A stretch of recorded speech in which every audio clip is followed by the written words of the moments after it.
Greetings and welcome back to Room 303 and our chats with Emily's. We are calling our readings through the Johnson edition of the collected poems of Emily Dickinson. We are, of those 1,775 poems, we are at poem number 64, Some Rainbow Coming from the Fair. I'm always intrigued by people who try to tell me that Emily's such a downer of a poet. She's always writing about death and dying, and it's like it's so just depressing. And I'm like, you clearly haven't read all the poems of Emily Dickinson. There's no question that some of the poems of Emily Dickinson, she does deal with questions of death. I'm of the opinion that most of the time those are not lugubrious or sad or mournful treatments of death, but rather speculative and curious, very curious about what's happening. Here in poem 64, and frankly in poem 65, we're going to get an elated Emily, a happy Emily. This is in some ways going to be her ode to spring and the joy that is a part of springtime.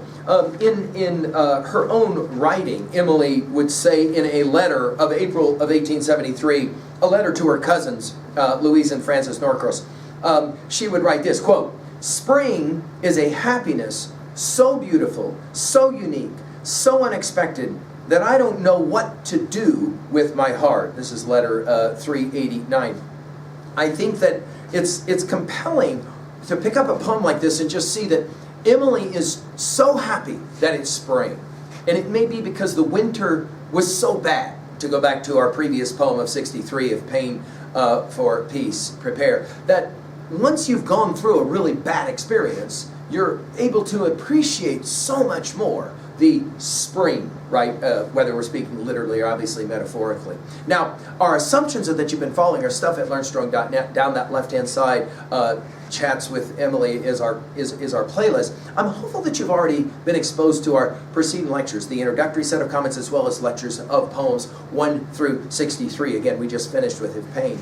And as we turn to this poem, I'm very interested at 2b, in the language, the martial language, if I can say it that way, the military, the warfare style language. And in fact, we're even going to finish with a reference to some great Russian soldiers. So this is going to be the play. Now, some have read the opening lines of this poem as being a slanted understanding of the simile rule, the comparison using like or as. And even though specifically like or as is not used, it's fairly clear that we're playing around now with some similes to try to describe her joy of spring. Some rainbow coming from the fair, some vision of the world Kashmir I confidently see, or else a peacock's purple train, feather by feather, on the plain fitters itself away. The dreamy butterflies bestir, lethargic pools resume the whir of last year's sundered tune. From some old fortress on the sun, baronial bees march one by one in murmuring platoon. The robins stand as thick today as flakes of snow stood yesterday on fence and growth and twig. The orchis bends her feather on for her old lover, Dawn the sun, revisiting the bog. Without commander, countless, still the regiments of wood and hill in bright detachment stand.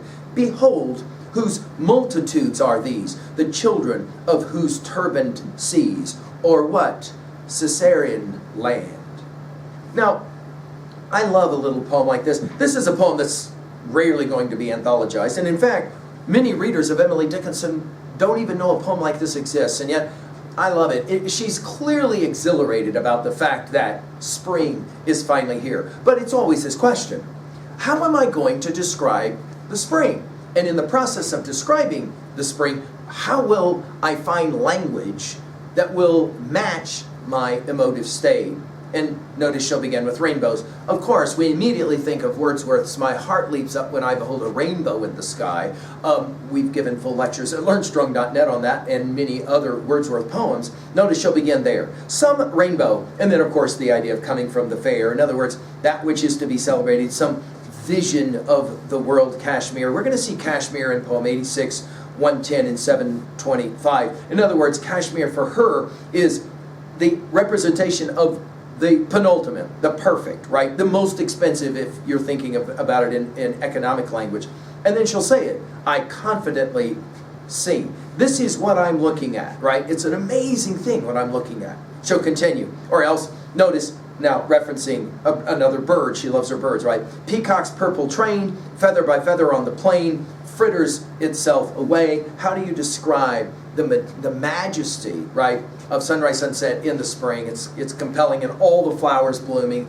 She's trying to come up with language that can help us to experience. What is it that Shelley said in Defense of Poetry that great poets do? They make us see again that which we have seen before. I'm paraphrasing. And when we lectured Shelley in To a Skylark in the Song of a Bird, we commented on the fact at learnstrong.net that that's what great poets always do. They make us see things again new. And in the spring, of course, we are going to see, yeah, you're right. It's like the beautiful tale of a peacock.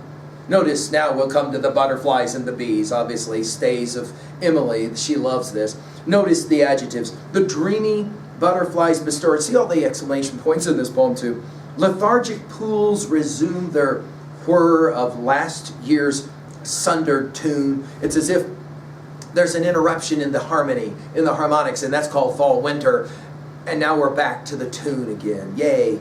From some old fortress, now notice the military language that will jump in. From some old fortress on the sun, baronial bees. And then all the dashes. March, one by one, in murmuring platoon. Again, the martial language, which gives us a sense that this is like everything's getting ready to get ready to go to its penultimate conflict, the spring, yay. The robins stand as thick today as flakes of snow stood yesterday. You'll remember the opening lines of Chaucer's Canterbury Tales, that there's that whole notion of a when, then construction. We've given full lectures at learnstrong.net. When in April the sweet showers fall and pierce the drought of March to the root, and all the veins are bathed in liquor of such powers brings about the engendering of the flower. You'll remember that in that celebration of the spring, which ultimately leads to the pilgrimage, which of course Chaucer and his pals are going to take, you'll remember that he keeps talking about how the birds will sleep away the night with open eyes, so nature pricks them and they long to go, and all of that. This idea that the birds, everything's waking up. So everything's been kind of like dead, lethargic, right? And now all of a sudden everything is ready to wake up. So she'll go to her favorite birds. Here the robins stand as thick today as flakes of snow stood yesterday. On fence, notice your trinities in this poem. On fence and roof and twig. And then she'll come back to the orchis that she mentions in poem 22. Binding her feather on for her old lover, Don the Sun instead of Don Juan. So, I mean, Emily's just having all kinds of fun, in my estimation. She's having all kinds of fun doing this, revisiting the bog. Now, there's an interesting reference here to the bog. It's a funny word, but Emily made the point in her speaking about this. She made the point to Higginson, a fan of her work, even though unwilling to publish it. This way, she said it this way, quote, I had long heard of an orchis before I found one when a child, but the first clutch of the stem is as vivid now as the bog that bore it, she said in letter 458. So literally, she saw this for the very first time, and she was kind of blown away. So her use of the word bog, it seems like a strange word, but it actually has a biographic antecedent. Then notice, to finish, without commander. In other words, there seems to be this marshaling of all this amazing natural phenomenon, but there doesn't seem to be anyone necessarily in charge. Without commander, countless, still, we've got three. I love her use of the word still. You could do this, play this game. It's fun to play it. I said the same thing when we did all the poems in Whitman's Leaves of Grass. The use of the word still. I think that T.S. Eliot learned how to use the word still from his study of Whitman and from his study of Emily. Like, for example, here. Why? Because still is an interesting English word. It has two meanings simultaneously. For example, I am still, but I can also say, I am still in room 303, which is about duration or even possible movement. So there's this strange word that can be used in so many different ways. Of course, Eliot will play the game out. We must be still and still moving into another intensity. Notice here, we've got countless still. The regiments of wood and hill, notice capitalized, in bright detachments stand. right? Again, the use of the word bright. Behold, in other words, I want you to see all of this, whose multitudes are these. In other words, where did all this come from? She then goes from martial language to children, the children of whose turban seas are what? Caesarean land. And here we'll have the Caesarean in poem 970. We'll come back to it. Now, obviously, we're making reference here to the great Russian people, and maybe the Murid War. I mean, it's not totally clear what she's talking about here, but it does finish with the idea of where did all of these troops come from, if we can use that kind of language. Well, at 2a, what are we going to do with a poem like this? I think our argument is that spring is the glorious time of the year, and we should welcome it and enjoy it. And many of you will probably find yourself reading here poems 64 and 65, I'm going to argue, in the spring, when you're trying to find words for that wonderful joy of how beautiful it is. At 2b, I love all the military language in a celebration of spring. It's so much fun to read it that way. At 3a, well, I mentioned Wordsworth's rainbow. My heart leaps up when I behold a rainbow in the sky. Think about all of the different poems where Wordsworth will celebrate the spring or celebrate nature. Tintern Abbey comes to mind as well. Finally, at 3b, what is your thoughts on spring? Do you love spring? And what about this idea of having to try and find language to explain what cannot be explained?